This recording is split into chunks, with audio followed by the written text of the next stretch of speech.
has been a very long time since I have made a video or a vlog or anything, but I've had a lot of changes recently, and so I am ready to get back into vlogging, and I wanted to update you guys on some things that have changed and bring you along with me for my day.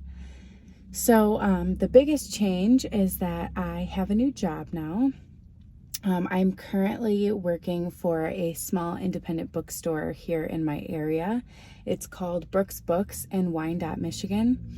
I've worked here previously, and then I had to leave for other reasons. And so the second I was available to come back again, I was we were both very excited for me to come back. So I'm currently working as like the social media person, and I've just been curating a few sections of the bookstore. So if you guys do live in the area, make sure you go follow Brooks Books page on Instagram and stop in the store if you can and if you're near. So I'm going to bring you guys along with me today. I'm heading to the bookstore to work on some blind date with the books, and I'm going to work on some social media while I'm there, taking some videos to make some reels. So I'm going to bring you guys along with me today to the bookstore, and then I'm also running some errands after, and I'm going to bring you guys there too.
It is raining so hard. I had to run to my car like as fast as I could, and I'm literally soaking wet.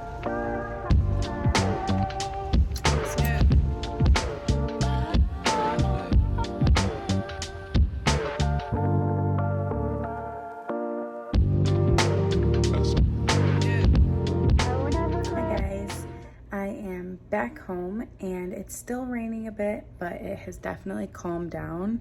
It was like storming for a little while there. I just ate lunch and I'm getting ready to do some editing on my computer and make a few reels for the Brooks Books Instagram page. So I'm gonna make a matcha to drink while I'm doing that, and I'm gonna bring you guys along with me.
To film this video and I spilled my matcha all over my white ottoman, so I had to take a quick being like 20-minute break to scrub the matcha out of my ottoman.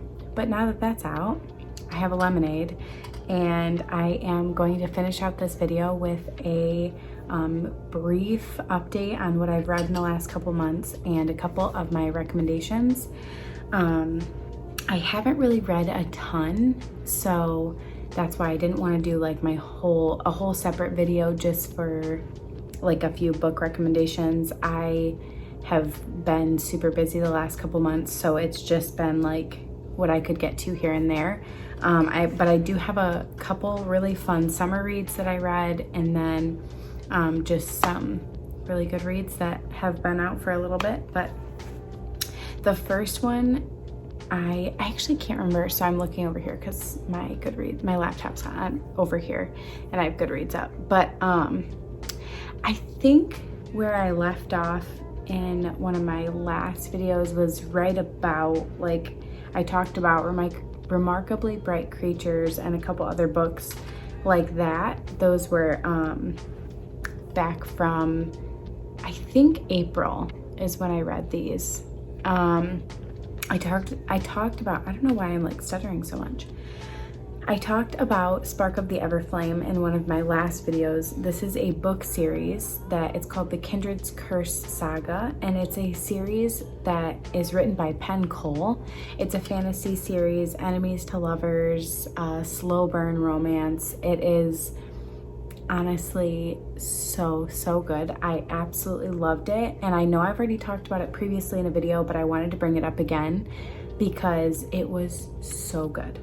Literally so good. I could not stop talking about it. I will also say most of these books that I've read, I read on my Kindle. I've been really reading it up on my Kindle lately, so I don't really have most of these in physical copies, so any of them, I'm just gonna like pop a picture up over here of what the cover looks like, just so you guys know what to look for. But yes, so my number one recommendation, I cannot stop talking about this series. Everybody who's asked me, do you have any book recommendations? I keep saying like Spark of the Everflame I recommend it wholeheartedly. I loved it. I absolutely loved it. So that's my first recommendation. Then I can't remember if I talked about Ellen Hildebrandt or not, but I recently was watching one of my other favorite booktubers, and she was talking about reading some Ellen Hildebrandt books, and I've heard of her many times, and I'd never read one of her books.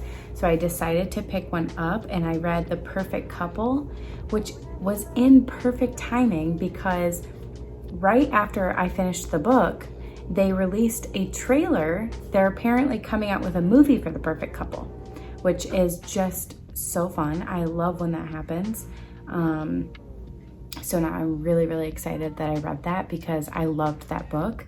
And now there's a movie coming out and the cast seems to be really good and the trailer looks amazing. So I'm so excited to get to watch that when it comes out. But yes, The Perfect Couple was a story about so basically all of Ellen Hilderbrandt's books take place on Nantucket Island because she's from Nantucket. So she knows a ton about the island, and so most of her stories take place there. Although I think she has just finally like ended her books on Nantucket Island. But The Perfect Couple is a book about a couple that's getting married on the island, and the morning of the wedding, they wake up and the maid of honor is dead. She's like on the beach, and so they don't know, like, did she drown? Was she killed? Like, they don't know what happened. So of course they have to open an investigation, which opens a whole huge can of worms.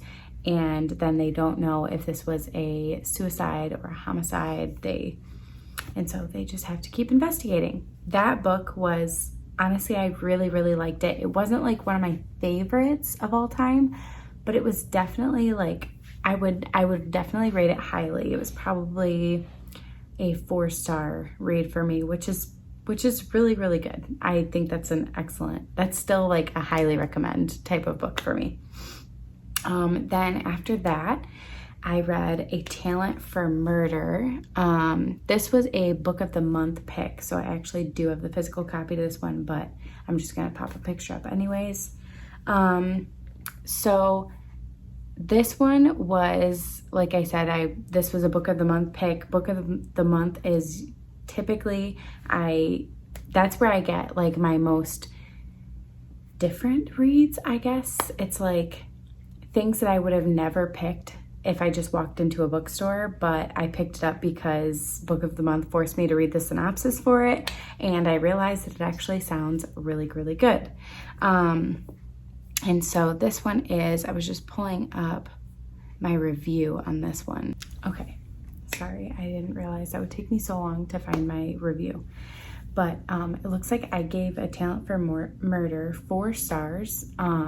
Again, that's another pretty highly rated book for me. This book was about a couple that gets married later in life. So it's a woman who had kind of already come to terms with the fact that she didn't ever think that she'd get married. And it's a little bit later in life. She ends up getting married to this guy, and it's kind of like a really fast romance. It's like a whirlwind romance.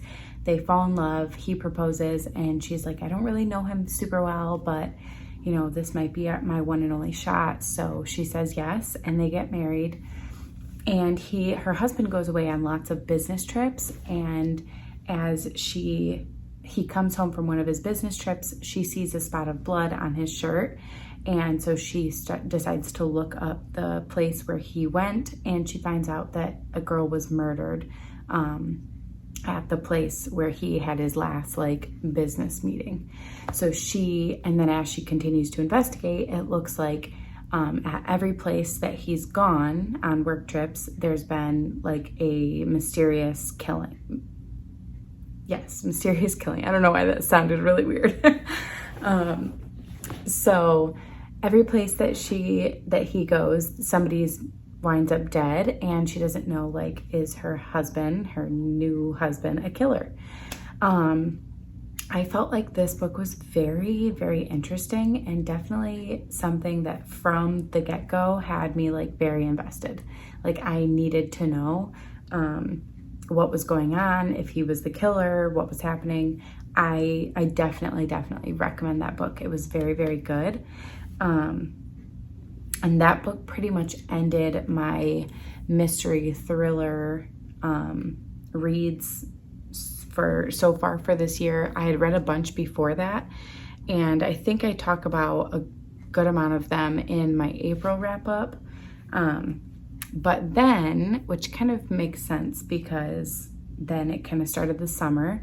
So we had May, I didn't really read a lot. So June and July, was most of my readings.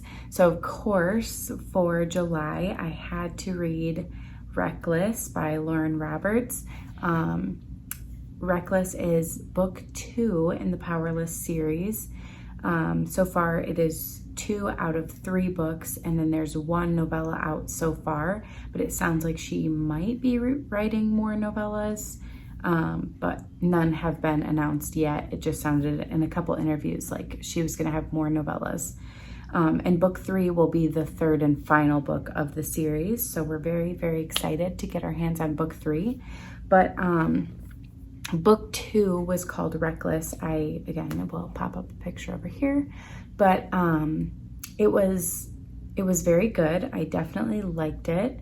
I did kind of feel like it had, me and my best friend joke, we call it Curse of the Second Book, because I feel like a lot of times book 1 has like so much hype that then book 2 comes out and everybody's like waiting months and months for book 2 to come out.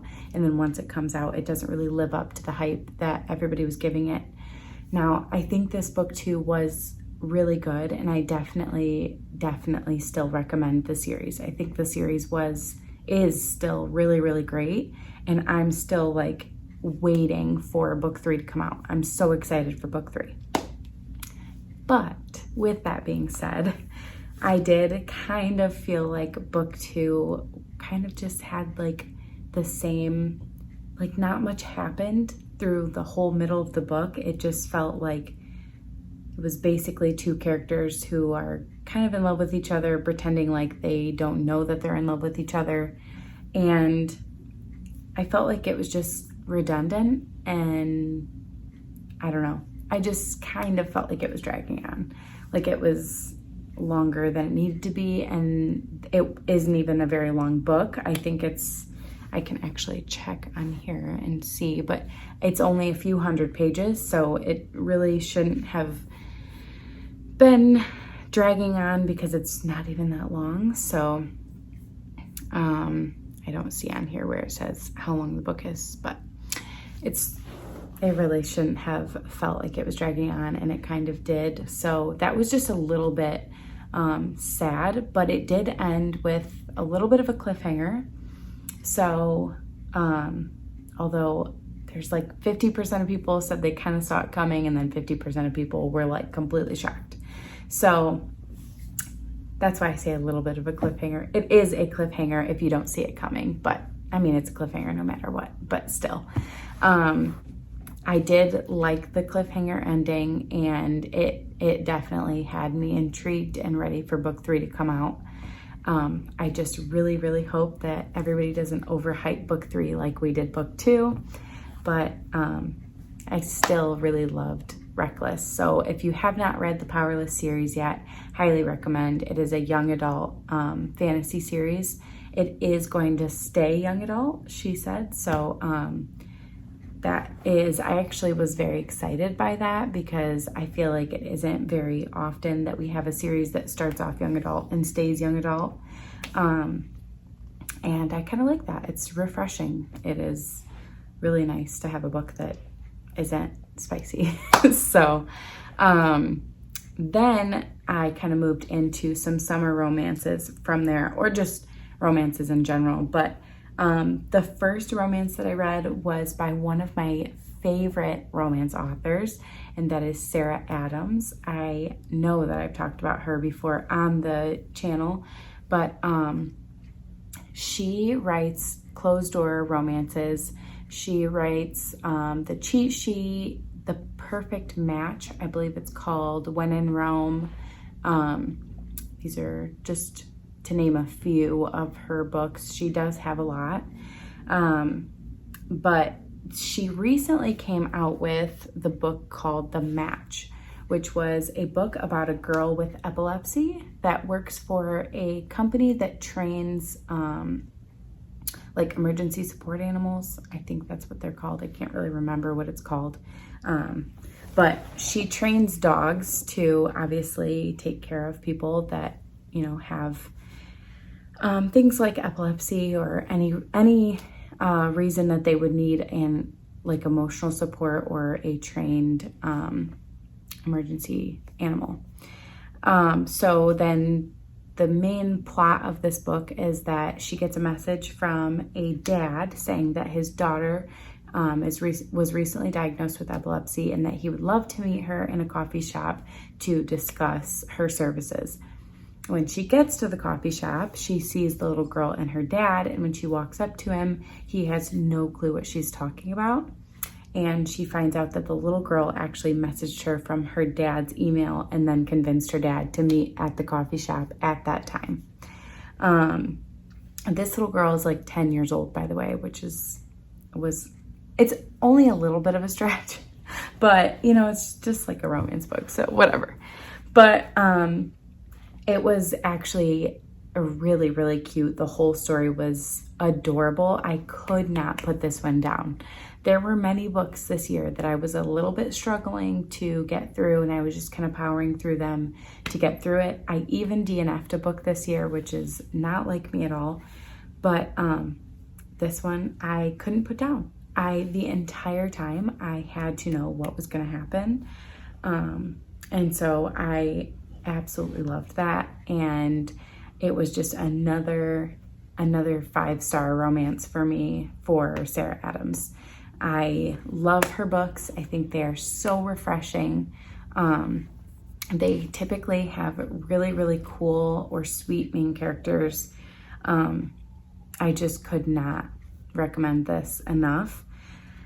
And then that moves me into, I only have a few more books for this last month, but last year I read the first Carley Fortune book, which I cannot remember the name of it right now. Is it Every Summer After? I don't know. I will put it on here what the book is, but I had read her first book last year, and so she has since come out with 2 books. She has Meet Me at the Lake, and then This Summer Will Be Different. So this year I wanted to catch up and read both of those books in the summertime. Well, it was like nice and sunny, and we were having 90-degree weather, and it was hot pool days. It was just wonderful. So I read Meet Me at the Lake first because I wanted to read them in the order that they were published. So I read Meet Me at the Lake, and that one I did not love. It was not like, I didn't hate it, but I didn't love it. It was probably a 3-star for me. I do still recommend Carley Fortune's books, especially, you know, I really liked her first book. And then I did really love This Summer Will Be Different. So it was pretty much just Meet Me at the Lake that was not my favorite.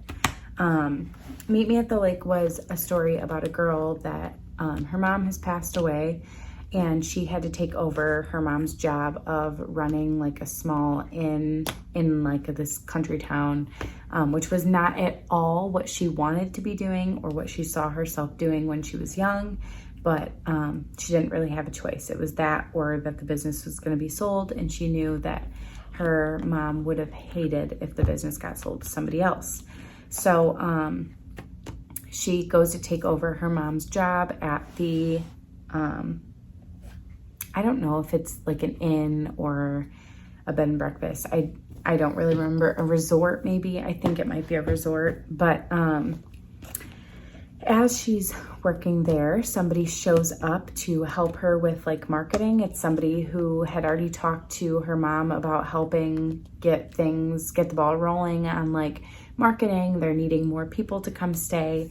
And she finds out that it is somebody that she met like years and years previously, and they had this like amazing one day together, and they were supposed to meet up like a week later or something at some specific spot, and he never met her there. And so he shows up like 10 years later when she's running her mom's inn, and they haven't talked since that one day, and she's very upset and hurt, and obviously there's a lot for them to work through. And so that's kind of a general synopsis of what that book was about. I definitely liked it. I read it very quickly. I continued. I barely put it down until it was done. But once it was done, I was kind of like, okay, what was the point of that whole story? Like, I don't know. It just kind of felt like rushed, and it just definitely wasn't my favorite. That's really all I can say. So I give that one 3 stars. But This Summer Will Be Different was very different. I absolutely loved This Summer Will Be Different. So this one was a story about a girl and her best friend. The main character, it kind of tells the story. It jumps in timeline, so it's a little bit hard to give a synopsis without just reading the synopsis. But this one was, the main character has this best friend. They go back every summer to her best friend's like small town country home, it sounds like. And the best friend had like 3 rules for her, and one of the rules was that she was not to ever fall in love with her brother. Well, the first time that the best friend comes into town, they're like in their late teens, early 20s maybe, and the first time she comes into town, she meets this nice guy in a restaurant. He tells her that he has this list of places around town that she should stop in and see, and they end up going back to his place and having a one-night stand, and she finds out that he is the best friend's brother, and she didn't know until it was too late. But she'd already kind of fallen for him. And so then every summer after that, it was pretty much about her hiding her feelings for her best friend's brother, until they couldn't really hide it anymore. That's a general synopsis. I know that was a terrible job. I could have done so much better, but it's honestly really hard to give synopsises off of memory. But I did actually give this one a 5-star. So that is kind of a big deal. Like, that is, I clearly really, really liked this book. And once it was over, I could not stop thinking about it. And I was like recommending it to people. Like, I was like, you don't have to read the other 2 to read this one. You can read this one alone. This is the perfect summer romance. I do always love the trope of the best friend's brother trope. So that could also play a large part in why I loved it so much. But I did really, really love this book. So yeah, 5 stars for This Summer Will Be Different. And then the last book and my most recent read was Swift and Saddled, which is the second book in the Rebel Blue Ranch series. Let me try that again. The Rebel Blue Ranch series. This was, I loved, if you guys did not read Done and Dusted, I really, really liked Done and Dusted. That's the first book. And then the second book is Swift and Saddled. This one just came out, I want to say earlier this year. And then book 3 was just, announced, and the cover was announced. So I had to get my hands on this Swift and Saddled before book 3 came out, because I do really, really like this series. It is a small town cowboy romance series. It is really cute, and on the pepper level, I would say that it's like probably somewhere in the middle, somewhere around like a 3 pepper maybe. I don't really know, because I don't read a lot of the spicy romances, but this is one of the series that I do really like, and I do think it's kind of worth it to read. So that's kind of the last book that I have that I loved, and I did give that one a 4-star, 4 or 5. Yeah, I gave that one a 4-star. So I definitely liked it. I think I liked Done and Dusted better, because I'm pretty sure I gave Done and Dusted a 5-star. So it was either a 4 or 5, but I think I liked that one better, but you know, they're all good. And yeah, that is pretty much it. That's gonna wrap up my my reading review. So thank you guys so much for watching this video today and coming along with me while I do all the things that I did today. And hopefully I will continue vlogging a lot more frequently now. But yeah, we'll see. So thank you guys so much, and I will see you next time. Bye.